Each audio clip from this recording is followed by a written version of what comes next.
Does 2 Samuel 1 contradict with 1 Samuel 31 concerning Saul's death?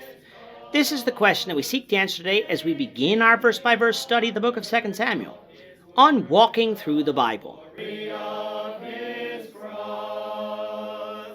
Today we're going to be discussing 2 Samuel chapter 1, verses 1 to 16, but before we do that, let's read the passage. If you have a Bible with you, turn to 2 Samuel chapter 1, verse 1, but if you don't have a Bible, don't worry, just follow along with us on the screen. The version that we'll be reading from is the New King James Version, so 2 Samuel chapter 1, beginning at verse 1. Now it came to pass after the death of Saul, when David had returned from the slaughter of the Amalekites, and David had stayed 2 days in Ziklag, on the third day, behold, it happened that a man came from Saul's camp with his clothes torn and dust on his head. So it was, when he came to David, that he fell to the ground and prostrated himself. And David said to him, Where have you come from? So he said, I have escaped from the camp of Israel. Then David said to him, How did the matter go? Please tell me. And he answered, The people have fled from the battle. Many of the people are fallen and dead, and Saul and Jonathan his son are dead also. So David said to the young man who told him, How do you know that Saul and Jonathan his son are dead? Then the young man who told him said, As I happened by chance to be on Mount Gilboa, there was Saul leaning on his spear, and indeed the chariots and horsemen followed hard after him. Now when he looked behind him, he saw me and called to me, and I answered, Here am I. And he said to me, Who are you? So I answered him, I am an Amalekite. He said to me again, Please stand over me and kill me, for anguish has come upon me, but my life still remains in me. So I stood over him and killed him, because I was sure that he could not live after he had fallen. And I took the crown that was on his head and the bracelet that was on his arm, and have brought them here to my lord. Therefore David took hold of his own clothes and tore them, and so did all the men who were with him. And they mourned and wept and fasted until evening for Saul and for Jonathan his son, for the people of the Lord and for the house of Israel, because they had fallen by the sword. Then David said to the young man who told him, Where are you from? And he answered, I am the son of an alien, an Amalekite. So David said to him, How was it you were not afraid to put forth your hand to destroy the Lord's anointed? And David called one of the young men and said, Go near and execute him. And he struck him so that he died. So David said to him, Your blood is on your own head, for your own mouth has testified against you, saying, I have killed the Lord's anointed. We have to remember when reading 2 Samuel that not only were chapters and verses later put in by men, but that 1 and 2 Samuel was written in the Hebrew Bible as one book, not two. Therefore, the original audience of this book would have read what we call 1 Samuel 31, and in the next paragraph would have continued the story with what we call 2 Samuel 1. Remembering this will help us realize that the Bible does not contain a contradiction between these two chapters, but had it done so, the original audience would have immediately picked up on it, because the accounts are back-to-back, and thus faulty memory over what had been previously studied would not have been an issue.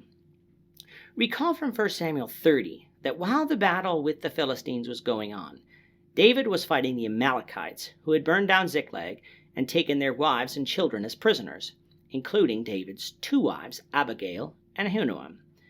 Now David had defeated the Amalekites and now had returned to Ziklag. It is here in 2 Samuel 1 that we get confirmation that David's battle and Saul's battle occur concurrently. On the third day after David's return to Ziklag, behold, a man comes tattered and torn to David, and reports on the battle with the Philistines. He claimed to be from Saul's army, and so David was keenly interested in how the battle was going. The man reported that Saul and Jonathan were dead, and when David inquired how he knew that they were dead, the man said that it was because he had killed Saul personally. He brought Saul's crown and bracelet as proof of that. Now the man clarified that he did not kill Saul out of vengeance or anger. He did it because Saul asked him to, because Saul had been wounded in battle. This, of course, was a lie, because the inspired account back in 1 Samuel 31, the one that gave us the actual events of the battle, told us that Saul killed himself after his armor-bearer wouldn't kill him due to Saul's injuries. You see, what we need to remember is that the Bible records for us what actually was said by people, which sometimes include the lies that they told. When the Bible reports on an event from a neutral third-party perspective, we can be confident in the veracity of what was recorded. However, men and women lie, and the Word of God doesn't ignore that fact because it records man just as we are, warts and all. There thus isn't a contradiction between 1 Samuel 31 and 2 Samuel 1. Now, just as it is with all lies, there are some kernels of truth in what this man's lie was, showing us that this man could have been with Saul at the time, though unrecorded, or he could have overheard the conversation that Saul had with the armor-bearer, and so could get those details right, and not seem like a cold-blooded murderer. But recall the real reason that Saul wanted to die. He didn't want to be abused by the uncircumcised Philistines.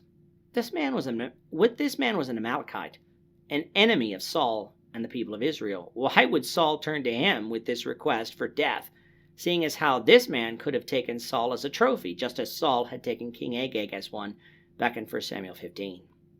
And the answer to that is he likely wouldn't have. And so this is one part of the story that probably got David's attention.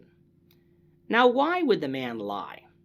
Well, we don't have to wonder on that part, for 2 Samuel 4 verse 10 says that the Amalekite obviously knew of the feud between Saul and David, and so the man thought that by bringing news of Saul's death to David, David would be happy.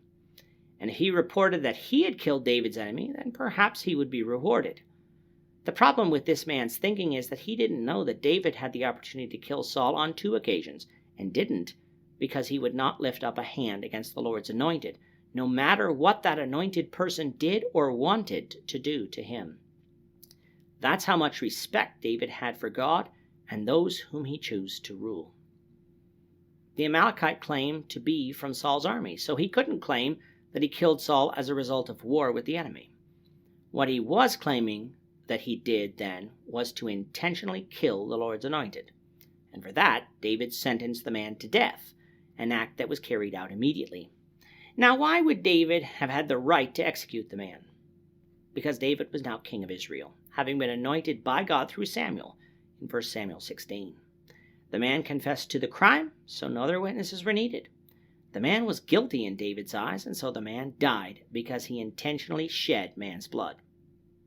But it was a lie.